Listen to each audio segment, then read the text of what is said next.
I wanted to write in your books there, the gradient of the tangent is equal to the first derivative. Very important point to remember. And then second bullet, if a tangent is parallel to the x-axis, it means the gradient is 0, therefore the first derivative is 0, so that point of tangency is actually the turning point. So please just write that in your books. And then I'm going to explain this by doing page 190, number 2a and 2f. Right, so there, number 2a, they give you this equation.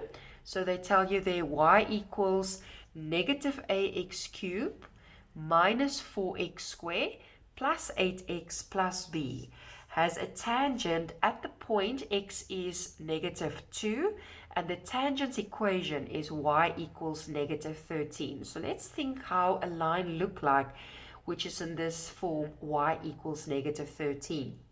It will intersect the y-axis, so therefore it must be parallel to the x-axis. So I made a little illustration here just to explain this.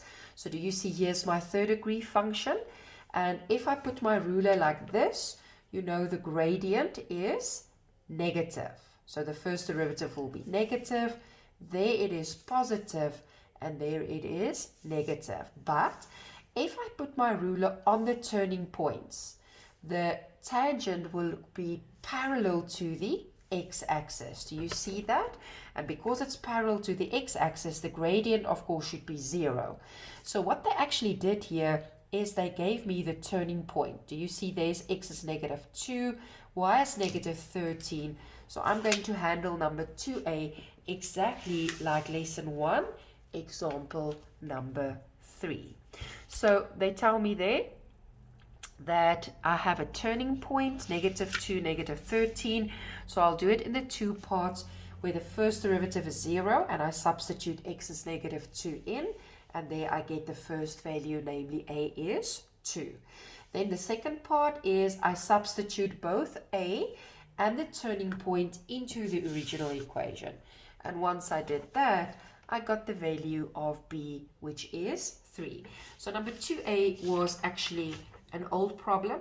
It was just asked strangely, and that is why the second bullet is so important to remember. Good. Then if we have a look at number f, they tell you there y equals negative 6x minus 2 is a tangent to the point f of x is ax cubed plus bx squared at the point of tangency, namely negative 1, 4.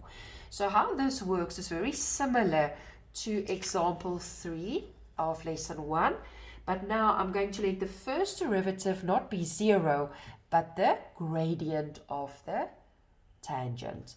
So therefore the first part is I just derive f, I substitute the point of tangency x in, and I let that be equal to the gradient of the tangent. Good. And there I will get the first equation. The second part is where I take the point of tangency and I substitute that into the original equation. Right, and then I get the second equation. And from here it's easy. You just solve it simultaneously. So I actually got a alone from 2, substituted it into 1, and I got b is 6. And when I substitute b is 6 back here, I got a is 2. Good. So what I want you to do is page 191, number 2D, G, and H. Let's just discuss number 2D. Number 2D, they tell me there the graph of y equals mx cubed minus 3x squared minus 12x plus n has a local minimum turning point at 2, negative 3. So that should be easy. Now, just refer back to lesson 1, example 3. It's exactly like that example. Number G.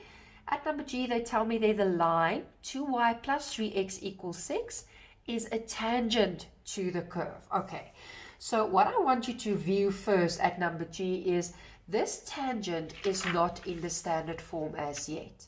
So what I need to do is I need to get y alone first. So please get it in the standard form, and then you will be able to get